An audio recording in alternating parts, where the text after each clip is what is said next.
J'aimerais quand même qu'on comprenne la séquence là. En réalité, c'est un crime de guerre. Que de frapper une prison. Et j'aimerais que ce soit dit.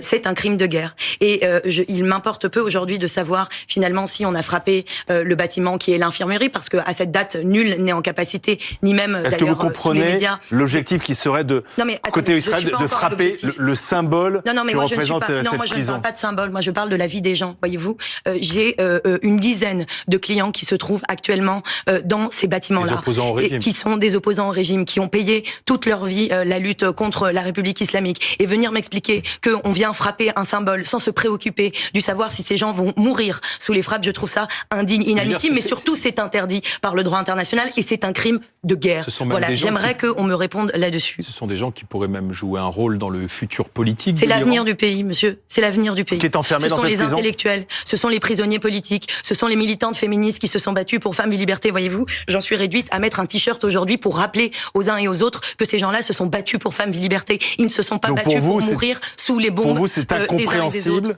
de frapper cette prison, même si, encore une fois, l'idée, et je parle au conditionnel, serait de frapper le symbole du régime, de la répression du régime que représente cette prison. Mais on ne frappe pas des symboles, on frappe des gens. Il y a des gens dans ces prisons. Ça, Israël le sait. Il y a des gens enfermés. Mais rendez-vous compte, on est en train de frapper des gens qui sont enfermés, qui n'ont pas d'issue pour sortir.